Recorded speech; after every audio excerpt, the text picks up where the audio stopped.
Hallelujah. आइए हम मेरी भविष्यवाणी की पुस्तक में से आज के वचन को पढ़ते हैं।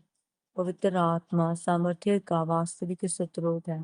इफिसियों 3:16 में लिखा है कि वह अपनी महिमा के धन के अनुसार तुम्हें ये दान दे कि तुम उसके आत्मा से अपनी भीतरी मनुष्यत्व में सामर्थ पाकर बलवंत होते जाओ।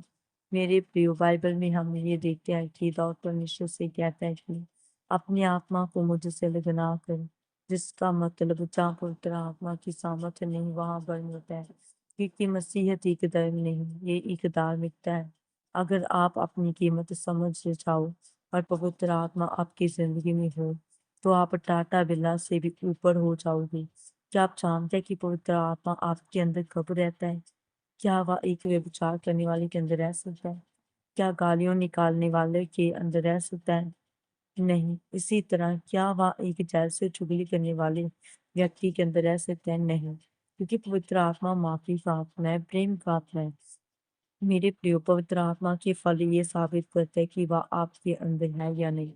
अगर पवित्र आत्मा आपके अंदर है तो आपके मुंह के शब्द पॉजिटिव होंगे, क्योंकि आपकी जिंदगी का सबसे बड़ा खजाना पवित्र आत्मा है।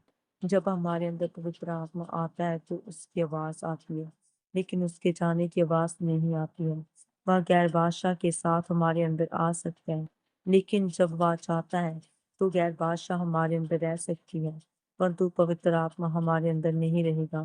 प्रेरितों के काम 1 में लिखा है, जब पवित्र आत्मा तुम्हारे अंदर आएगा तब तुम सामर्थ पाओगे, जिसका मतलब पवित्र आत्मा हमारे अंदर आवाज और सामर्थ के साथ आता है।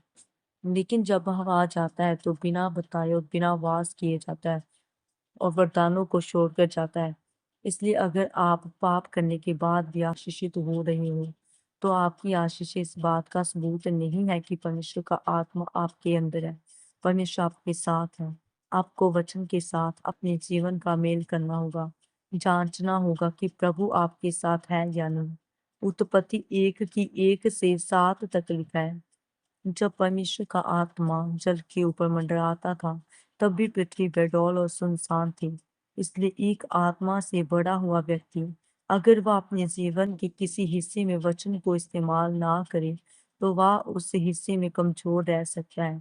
मेरे प्रियो, एक पवित्र आत्मा से बड़ा हुआ व्यक्ति बीमार रह सकता है। अगर वह व्यक्ति अपने मुंह से ना बोले कि यीशु मसीह के कोड़े खाने से मैं चंगा हो चुका हूँ। इसलिए अगर आपको अपने जीवन में आशीषें चाहिए या बीमारियों से छुटकारा चाहिए, तो आपको अपने मुंह से वचन बोलकर अंगीकार करना पड़ेगा। इसलिए आप अपना जीवन पवित्रता में जिए, ताकि प्रभु का आत्मा आपके अंदर रह सके, क्योंकि जब प्रभु का आत्मा आपके अंदर होगा तो आप अपने जीवन में सफल होंगे, जयवंत होंगे। आमीन। आइए हम मिलकर वायदा करते हैं। सर्वशक्तिमान परमेश्वर, इस वचन के लिए मैं आपका धन्यवाद करती हूँ।